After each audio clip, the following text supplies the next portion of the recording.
जय श्री कृष्ण। श्रीनाथ जी चरित्रामृत में आज हम सुनेंगे गुंडों के सरदार छीतू चौबे से अष्ट सखा चित स्वामी बनने की कथा, भाग 1 और 2। मथुरा नगरी के 5 नामी शरारती, पांचों जाति से चतुर्वेदी ब्राह्मण चौबे, पर करतूतें ऐसी कि ठग भी लज्जित हो जाए। उन 5 गुंडों में एक सरदार था जो छीतू चौबे के नाम से प्रसिद्ध था।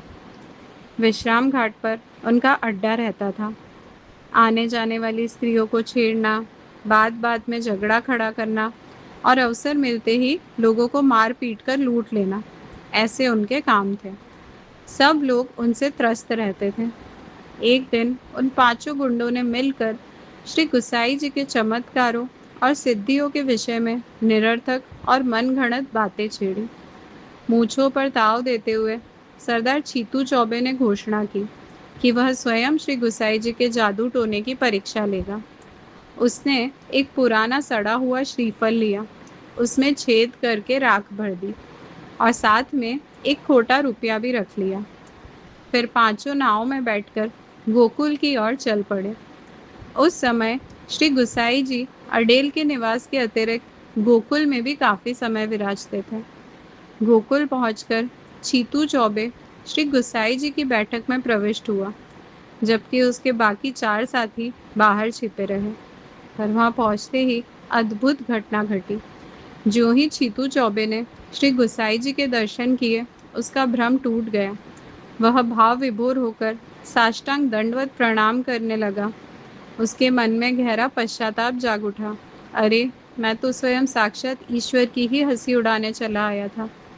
श्री गुसाई जी ने छीतू चौबे को प्रेम पूर्वक चित स्वामी कहकर संबोधित किया और हंसते हुए अपने सामने बैठा लिया। चौबे जी के शेष बचे होश भी जाते रहे। उन्होंने अत्यंत दीन भाव से अपने अपराधों की क्षमा मांगी और श्री गुसाई जी का शरण स्वीकार कर लिया। उसी समय श्री गुसाई जी ने छीतू चौबे से वह श्रीफल और रुपया मांग लिया। चौबे जी घबराते घबराते वह भेंट अर्पित करने लगे। उनका रक्त मानो जम गया और जीभ लड़खड़ाने लगी। परंतु श्री गुसाई जी तो परम दयालु थे। उन्होंने छीत स्वामी के सामने ही वह श्रीफल फोड़ा और अद्भुत चमत्कार! भीतर से ताज़ा, कोमल और दूध से भरा नारियल निकला। फिर उस रुपये को बाजार में चलाने भेजा गया और थोड़ी ही देर में उसके खुले पैसे भी वापस आ गए। यह प्रत्यक्ष प्रभाव देखकर बाहर खड़े हुए चारों साथी भयभीत हो उठे। भागो रे, हमारे सरदार पर तो कोई जादू हो गया, अब अगला नंबर हमारा आएगा। उधर चित स्वामी श्री गुसाई जी के पास ही रुक गए। श्री गुसाई जी उन्हें मंदिर में श्री नवनीत प्रिया जी के संध्या आरती के दर्शन कराने ले गए।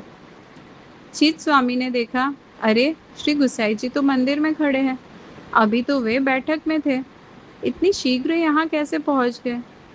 आरती के दर्शन कर वे तुरंत वापस बैठक में आए। देखा तो श्री गुसाई जी वहीं आराम से गादी तकिए पर विराजमान है। उनके आश्चर्य का तो पार न रहा।